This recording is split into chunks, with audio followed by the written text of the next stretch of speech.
ਰਿਫਰੈਕਸ਼ਨ of light. ਅੱਜ ਤੁਹਾਨੂੰ ਕਰਾ ਰਹੇ ਹਾਂ ਰਿਫਰੈਕਸ਼ਨ ਆਫ ਲਾਈਟ।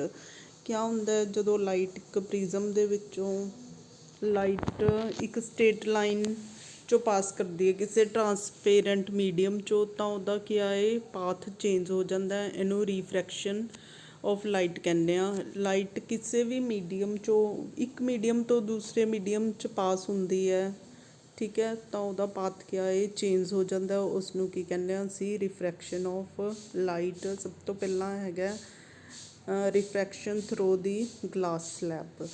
ਤਾਂ ਇਹ ਅਸੀਂ ਸਾਰਾ ਦੁਬਾਰਾ ਡਰੋ ਕਰਕੇ ਅੰਡਰਸਟੈਂਡ ਕਰਦੇ ਹੈਗੇ ਹਾਂ ਰਿਫਰੈਕਸ਼ਨ ਆਫ ਲਾਈਟ ਕਿਆ ਹੁੰਦਾ ਥਰੂ ਦੀ ਗਲਾਸ ਸਲੈਬ। ਅਤੇ ਇੱਕ ਕੰਚ ਦੀ ਗਲਾਸ ਸਲੈਬ ਦਿਖਾਈ ਹੈਗੀ ਹੈ, ਇਹਦੀ ਆਊਟਰ ਬਾਉਂਡਰੀ ਤੁਸੀਂ ਡਰੋ ਕਰ ਲਓ।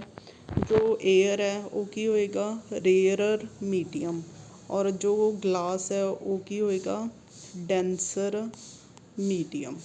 ਤਾਂ ਲਾਈਟ ਸਾਡੀ ਜੋ ਇੱਥੇ ਸਰਫੇਸ 'ਤੇ ਪਈ ਹੈਗੀ ਆ ਨੋਰਮਲ ਬਣਾ ਲਓ, ਠੀਕ ਹੈ, ਦਿਸ ਇਜ਼ ਦੀ ਨੋਰਮਲ। ਇਹ ਇੰਸੀਡੈਂਟ ਰੇਡੀਏਸ਼ਨ ਹੋ ਗਈ, ਤਾਂ ਇਹ ਐਂਗਲ ਕੀ ਹੋ ਗਿਆ ਇੰਸੀਡੈਂਟ ਐਂਗਲ ਹੋ ਗਿਆ। It will bend towards the normal when light goes from rarer to denser medium। ਇਹ ਕੀ ਹੈ ਨੋਰਮਲ ਦੇ ਕੰਨੀ ਕੀ ਹੋ ਜਾਏਗੀ ਬੈਂਟ ਹੋ ਜਾਏਗੀ।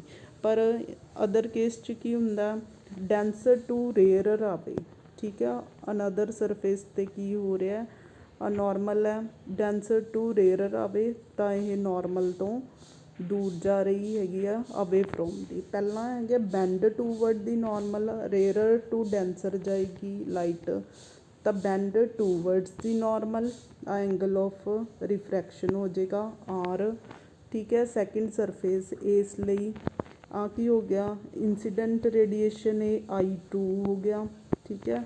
ਤਾਂ ਇਹ ਕੀ ਹੋ ਗਿਆ ਤੁਹਾਡਾ emergent angle. We will make again this diagram ਕਿ ਇੱਕ ਗਲਾਸ ਸਲੈਬ ਹੈਗੀ ਹੈ, ਇਹਦਾ ਜਿਹੜਾ ਫਸਟ ਸਰਫੇਸ ਹੈ this is also A normal. ਇੱਧਰ ਅਸੀਂ ਦੁਬਾਰਾ ਇਹ ਸਾਰੀ ਡਾਇਗਰਾਮ ਬਣਾਉਂਦੇ ਹੈਗੇ ਹਾਂ ਇੱਥੇ। ਤਾਂ ਇਹ ਗਲਾਸ ਸਲੈਬ ਹੈਗੀ ਆ ਫਸਟ ਸਰਫੇਸ 'ਤੇ ਲਾਈਟ ਕੀ ਹੈ ਰੇਅਰਰ ਟੂ ਡੈਂਸਰ ਮੀਡੀਅਮ। ਕੰਚ ਕੀ ਹੈ ਡੈਂਸਰ ਮੀਡੀਅਮ ਦੇ ਤੌਰ 'ਤੇ ਕੰਮ ਕਰ ਰਿਹਾ। ਨੋਰਮਲ ਡਰੋ ਕੀਤਾ, ਦਿਸ ਇਜ਼ ਦੀ ਇੰਸੀਡੈਂਟ ਰੇਡੀਏਸ਼ਨ, ਠੀਕ ਹੈ। ਇਹ ਐਂਗਲ ਕਿਹੜਾ ਬਣਾਏਗੀ ਐਂਗਲ ਆਫ ਇੰਸੀਡੈਂਟ ਬਣਾਏਗੀ। ਤਾਂ ਰੇਅਰਰ ਟੂ ਜਦੋਂ ਡੈਂਸਰ ਜਾਂਦੇ ਆ light will bend towards the normal, normal ਦੇ ਕੰਨੀ ਕੀ ਹੈ ਬੈਂਡ ਹੋ ਜਾਏਗੀ, ਦਿਸ ਇਜ਼ ਐਂਗਲ ਆਫ ਰਿਫਰੈਕਸ਼ਨ। ਹੁਣ ਆਹ ਸੈਕਿੰਡ ਸਰਫੇਸ 'ਤੇ ਲੈਂਦੇ ਹੈਗੇ ਆ, ਦਿਸ ਇਜ਼ ਦੀ ਨੋਰਮਲ, ਠੀਕ ਹੈ। ਆ ਕੀ ਹੈ ਨੋਰਮਲ ਹੈ, ਆ ਇੰਸੀਡੈਂਟ ਐਂਗਲ ਹੋ ਗਿਆ I2। ਤਾਂ ਡੈਂਸਰ ਟੂ ਰੇਅਰਰ ਜਾਣਾ, ਠੀਕ ਹੈ, ਸੰਘਣੇ ਮਾਧਿਅਮ ਤੋਂ ਵਿਰਲੇ ਮਾਧਿਅਮ 'ਚ ਆਉਣਾ, ਤਾਂ light will bend away from the normal. ਅਗਰ ਅਸੀਂ ਇਹਨੂੰ ਪਿੱਛੇ ਦੇਖੀਏ ਆ ਕੀ ਹੋ ਜਾਊਗਾ emergent angle, angle I will be equal to E, these both lines are parallel to each other, ਠੀਕ ਹੈ। ਆ ਦੋਨੋਂ ਐਂਗਲ ਲਾਈਨਸ ਪੈਰਲਲ ਹੈ, ਲਾਈਨ ਕੱਟਦੀ ਹੈ, ਤਾਂ these are the alternate angle. That's why ਜੋ ਇੰਸੀਡੈਂਟ ਐਂਗਲ ਹੈ ਅਤੇ emergent angle will be equivalent ਹੋਣਗੇ, ਬਰਾਬਰ ਹੋਣਗੇ। ਤਾਂ ਇਹਨੂੰ ਕੀ ਕਹਿੰਦੇ ਆ ਰਿਫਰੈਕਸ਼ਨ ਆਫ ਲਾਈਟ ਕਹਿੰਦੇ ਆ through the glass slab. Again rarer to denser light will bend towards the normal, denser ਤੋਂ ਰੇਅਰਰ ਆਏਗੀ ਤਾਂ light will go away from the normal, this is the refraction through the glass prism.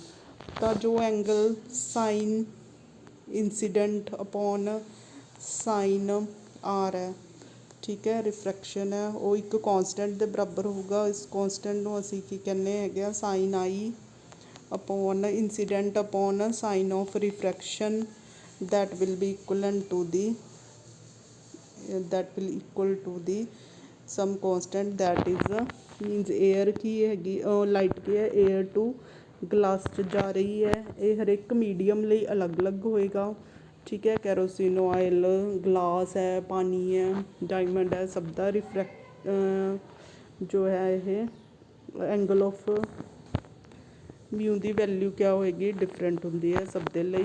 ਇਹਨੂੰ ਇੱਕ constant ਕਹਿੰਦੇ ਹੈਗੇ ਆ। ਔਰ ਇਨ other words ਜੋ ਇਹਨੂੰ ਅਸੀਂ ਕਿਵੇਂ speed of light in medium, one medium, ठीक है, speed of light in medium upon speed of light in another medium, दूसरे मीडियम च ਇਹਦੇ ਨਾਲ ਡਿਵਾਈਡ ਕਰ ਸਕਦੇ ਹਾਂ ਅਸੀਂ। ਕੀ ਹੈ speed of light in vacuum 10⁸ metre per second ਹੋਏਗੀ ਸਪੀਡ ਆਫ ਲਾਈਟ। ਤਾਂ ਮਿਊ ਕਿਆ ਹੋ ਗਿਆ ਤੁਹਾਡਾ sine I upon sine r, और that is equal to speed of mu will be equal to v upon c और sine I upon sine r. This is the Snell's law, ठीक है, ਇਹਨੂੰ स्नैल्स लॉ ਕਹਿੰਦੇ ਹੈਗੇ ਆ। ਜਾਂ ਮਿਊ ਕੀ ਹੈਗਾ ਇੱਕ ਰਿਫਰੈਕਟਿਵ ਇੰਡੈਕਸ, ਮਿਊ ਨੂੰ ਅਸੀਂ ਬੋਲਦੇ ਕੀ ਆ ਰਿਫਰੈਕਟਿਵ ਇੰਡੈਕਸ। ਹਰ ਇੱਕ ਮੀਡੀਅਮ ਲਈ ਮਿਊ the value refractive index the value ਕਿਆ ਹੋਏਗੀ ਡਿਫਰੈਂਟ ਹੋਏਗੀ। ਜਿਵੇਂ ਜੋ ਹੈ ਦਿਖਾਇਆ ਕੋਈ ਵੀ ਜਿਵੇਂ ਗਲਾਸ ਹੈ ਉਹਦਾ ਮਿਊ ਦੀ ਵੈਲਿਊ ਕਿੰਨੀ ਹੈ 1.52 ਹੈਗਾ, ਠੀਕ ਹੈ। ਡਾਇਮੰਡ ਦੀ ਕਿੰਨੀ ਹੈ 2.4, ਜਿਹਦੀ ਮਿਊ ਦੀ ਵੈਲਿਊ ਜ਼ਿਆਦਾ ਹੋਊਗੀ ਉਹ ਉਨਾ ਹੀ ਕਿਆ ਹੈ ਡੈਂਸਰ ਮੀਡੀਅਮ ਹੋਏਗਾ, ਠੀਕ ਹੈ। ਜਿਸ ਦੀ ਰਿਫਰੈਕਟਿਵ ਇੰਡੈਕਸ ਜ਼ਿਆਦਾ ਹੋਏਗਾ ਉਹ ਮੀਡੀਅਮ ਕਿਆ ਹੈ ਉਨਾ ਹੀ ਡੈਂਸਰ ਹੋਏਗਾ। ਇਹਦੀ ਨੇਚਰ 'ਤੇ ਡਿਪੈਂਡ ਕਰਦਾ ਹੈ, ਠੀਕ ਹੈ। ਡੈਂਸਿਟੀ ਦਾ ਮਤਲਬ ਕਿਆ ਹੈਗਾ ਕਿ ਕਿੰਨੇ ਮੋਲੀਕਿਊਲਸ ਪਰ ਯੂਨਿਟ ਵੋਲਿਊਮ ਹੈ, that is non as the density, ਠੀਕ ਹੈ। How many molecule that is ਮਾਸ ਪਰ ਯੂਨਿਟ ਵੋਲਿਊਮ, ਜਿਵੇਂ ਗ੍ਰਾਮ ਹੈ ਇਹ ਸੈਂਟੀਮੀਟਰ ਕਿਊਬ 'ਚ ਹੋ ਗਿਆ, ਦੈਟ ਇਜ਼ ਡੈਂਸਿਟੀ। ਅਗਰ ਮੋਲੀਕਿਊਲਸ ਦੀ ਅਮਾਊਂਟ ਜ਼ਿਆਦਾ ਹੈ ਉਹ ਕੀ ਹੋਣਗੇ ਉਹ ਮੀਡੀਅਮ ਕਿਆ ਹੋਏਗਾ ਡੈਂਸਰ ਹੋਏਗਾ। ਅਗਰ ਮੋਲੀਕਿਊਲਸ ਦੀ ਅਮਾਊਂਟ ਘੱਟ ਹੈ ਤਾਂ ਉਸ ਮੀਡੀਅਮ ਨੂੰ ਅਸੀਂ ਕੀ ਕਹਿੰਦੇ ਹਾਂ ਰੇਅਰਰ ਮੀਡੀਅਮ ਕਹਿੰਦੇ ਹੈਗੇ ਆ। ਤਾਂ ਵਟ ਵਾਜ਼ ਦੀ ਰਿਫਰੈਕਸ਼ਨ bending of light towards the bending of light toward the normal or away from the normal, that is refraction through the glass surface।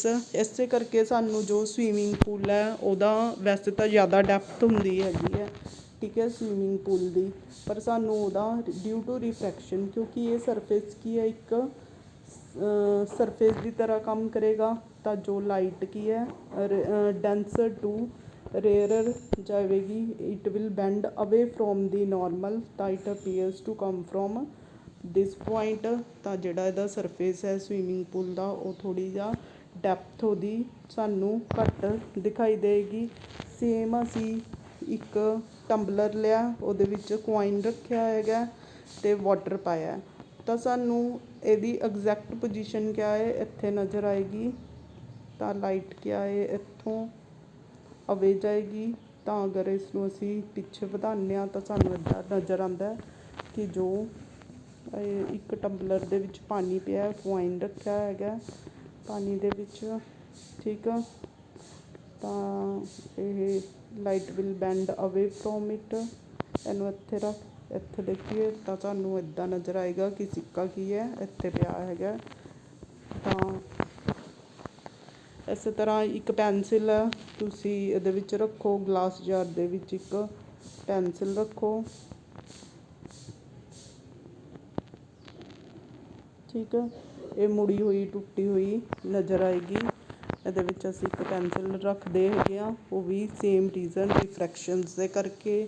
ਜਾਂ ਇੱਕ ਗਲਾਸ ਸਿੱਕਾ ਕੀ ਉੱਪਰ ਨਜ਼ਰ ਆਏਗਾ ਥੋੜ੍ਹਾ ਉੱਪਰ ਤਲਾ। ਇਸੇ ਤਰ੍ਹਾਂ ਸਵੀਮਿੰਗ ਪੂਲ ਦੀ ਘੱਟ ਡੈਪਥ ਕੀ ਹੈ ਨਜ਼ਰ ਆਏਗੀ। ਰਿਫਰੈਕਸ਼ਨ ਆਫ ਲਾਈਟ ਨੂੰ ਕਹਿੰਦੇ ਹੈਗੇ ਆ, means light rarer to denser ਜਾਵੇ ਤਾਂ it will bend toward the normal. ਜੇ ਇਹ ਡੈਂਸਰ ਟੂ ਰੇਅਰਰ ਮੀਡੀਅਮ ਜਾਏਗੀ ਤਾਂ away from the normal, that's why light will change its path when it passes from one medium to another. What is refractive index mu the value sine I by sine r. ਇਹਨੂੰ Snell ਲॉ ਵੀ ਕਹਿੰਦੇ ਹੈਗੇ ਆ।